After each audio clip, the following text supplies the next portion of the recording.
انسان اگر اپنی نئی نسل پر محنت کر لے تو اس کا مستقبل بہت اچھا بن سکتا ہے۔ اگر خدا نہ خواستہ اس نے اپنی اولاد پر، نئی نسل پر محنت نہیں کی تو مستقبل خراب ہو جائے گا۔ تو اس میں سب سے پہلی چیز اپنی اولاد کی تربیت، یہ بہت بڑی ہماری ذمہ داری ہے کہ اولاد کی تربیت کرنا۔ اب اللہ جل شانہ نے فرمایا کہ اے ایمان والو، تم خود بھی اور اپنی اولاد کو جہنم کی آگ سے بچاؤ۔ اب ایک بندہ خود تو اپنے آپ کو بچا سکتا ہے، اب اپنے گھر والوں کو، اپنی اولاد کو جہنم کی آگ سے کیسے بچائے گا؟ یہی سوال حضور پاک صلی اللہ علیہ وسلم سے حضرت عمر نے کیا کہ اللہ کے رسول، ہم خود تو اپنے آپ کو جہنم سے بچائیں، جہنم کی آگ سے، لیکن اپنی اولاد کو، گھر والوں کو کیسے بچائیں؟ تو حضور پاک صلی اللہ علیہ وسلم نے فرمایا، اللہ نے جن کاموں کا تمہیں حکم دیا ہے تم خود بھی کرو، ان کو کرنے کا حکم بھی دو، اور جن کاموں سے منع کیا ہے تم خود بھی رک جاؤ اور گھر والوں کو اس سے روکو۔ تو اس لیے اگر ہماری اولاد صحیح ہوگی تو ہمارا مستقبل صحیح ہوگا، یہاں تک کہ دنیا بھی صحیح ہوگی، آخرت بھی صحیح ہوگی۔ اگر خدا نخواستہ ہماری اولاد خراب ہو گئی تو ہمارا مستقبل بھی خراب ہوگا، دنیا بھی خراب ہوگی اور آخرت بھی خراب ہوگی۔ اس لیے کہ انسان کا جو نام چلتا ہے، اللہ جل شانہ اس کو عزت دیتے ہیں، جو سب سے پہلا مرحلہ ہے وہ ہے اولاد۔ اگر اولاد ٹھیک ہے تو انسان ٹھیک ہے، اگر اولاد خراب ہے تو انسان کا کردار خراب ہو جاتا ہے۔ اگر خدا نخواستہ اولاد خراب ہو گئی تو وہ پریشانیوں میں مبتلا ہو جائے گا۔ تو اس لیے سب سے پہلی اینٹ جو اولاد تیار کی جاتی ہے وہ ہمارا گھر ہے۔ گھر کے ماحول کو صحیح رکھیں، ہمارا گھر کا ماحول صحیح ہوگا تو انشاءاللہ اولاد بھی صحیح ہوگی۔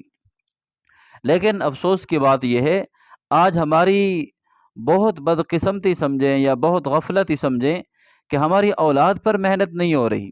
ہماری جو نئی نسل ہے اس کو ہم اللہ اور اس کا رسول کا تعارف، اسلام کی محبت جس طرح ہونی چاہیے تھی اور جس طرح اللہ رسول کی محبت ہم ان کو سکھاتے وہ نہیں سکھا رہے، اور جس طرح ان کی تربیت کرتے وہ حق ادا نہیں کر رہے۔ تو اس لیے نقصان ہوگا اگر ہم نے کوتاہی کی اور ہم نے وہ کوشش نہ کی۔ اب ایک شعر ہے، اس میں لکھا تھا کہ یتیم بچہ وہ نہیں ہے جس کا ماں باپ فوت ہو چکا ہے، وہ بھی یتیم ہے جس کو تربیت نہ ملی، جس کی اچھی تربیت نہ ہوئی۔ تو اس لیے ہم اپنی ذمہ داری نبھائیں۔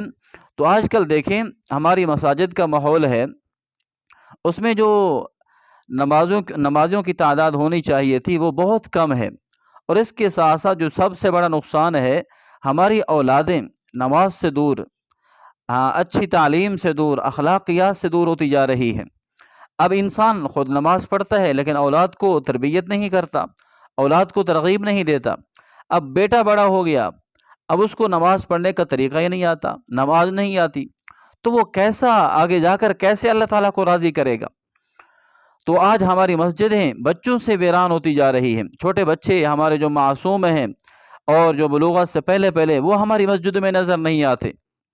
اب دیکھیں جہاں ماحول ہے وہاں لوگ محنت کر رہے ہیں۔ میں آپ کو ایک چھوٹا سا واقعہ سناتا ہوں۔ ہماری تشکیل ہوئی بنوں کے ایک علاقے میں، کالا خیل مسجد خان میں، تو وہاں پر رمضان کا مہینہ تھا اور قرآن مجید کا ختم بھی تھا، تو ہم بھی ان کے پاس گئے، ہمیں دعوت تھی۔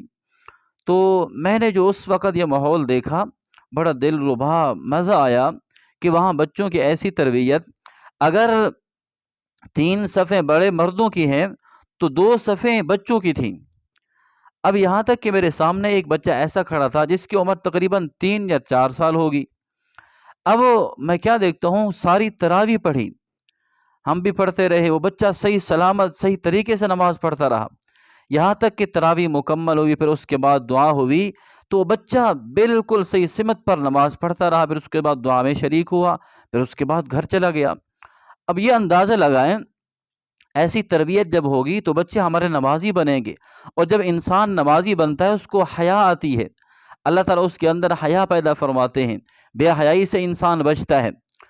تو یہ بہت اہم مسئلہ ہے ہمارے لیے، اپنی اولاد کو ہم کڑی نظر کے ساتھ دیکھیں اور ان کو محنت کے ساتھ پڑھائیں اور آگے ان کو اچھی تعلیم دیں۔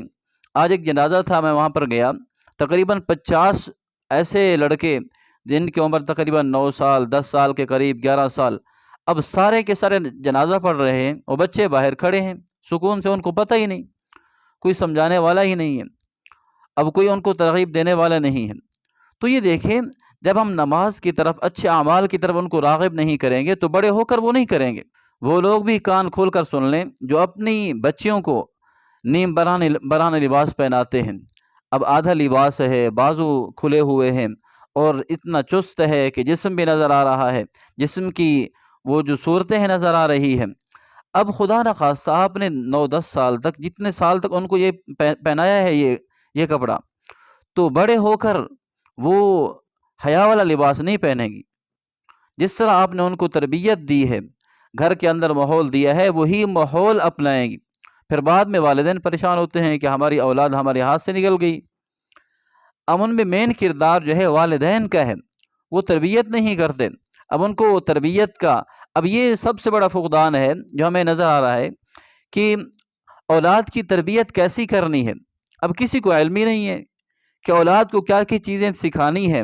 تو سب پر لازمی ہے، جو بھی والدین ہیں، جب ان کی اولاد ہو تو یہ ایک کورس دینی حساب سے کہیں بھی پڑھ سکتے ہیں کہ ہماری بیٹی ہے، ہمارا بیٹا ہے، ہم اس کی تربیت کیسے کریں، اب ان کو کیسے ہم ادب سکھائیں اور کیا کیا چیز سکھانے چاہیے اور کن چیزوں سے منع کرنا چاہیے۔ یہ چیزیں جب والدین کو معلوم ہوگی تو پھر اس کے بعد وہی اثر اولاد کے اندر جائے گا۔ اگر خدا نخواستہ والدین کو نماز ہی نہیں آتی، حلال حرام کے مسائل ہی نہیں آتے، پاکی ناپاکی کے مسائل نہیں آتے، تو اولاد کو کیا سکھائیں گے؟ سب سے پہلا مدرسہ تو والدین کی گود ہے۔ اگر والدین کی گود ہی اس کے اندر کچھ نہیں ہے ان کو دینے کے لیے، تو وہ کس کے پاس جائیں گے؟ تو اس لیے والدین کو محنت کرنی چاہیے کہ اولاد کی اچھی تربیت کریں تاکہ مستقبل ہمارا صحیح ہو، مستقبل خراب نہ ہو۔ اور آج جو بد اخلاقی پھیلائی جا رہی ہے، اس سے محفوظ ہو جائیں، اپنی اولاد کو بچائیں کہ ہماری اولاد کہیں بد اخلاقی کی طرف اور ایسے کاموں کی طرف تو نہیں جا رہی جو حیا کے بھی خلاف ہیں، معاشرے کے بھی خلاف ہیں۔ اللہ اور اس کے رسول نے ان کو روکا ہے اور منع کیا ہے ان سے۔ تو اس لیے یہ گزارش تھی آپ سے کہ انشاءاللہ اگر ہم اپنی اولادوں پر اپنے مستقبل کو روشن کرنے کی کوشش کریں گے، اپنی اولادوں کو صحیح رخ پر ڈالیں گے، تو ہمارا مستقبل صحیح ہوگا۔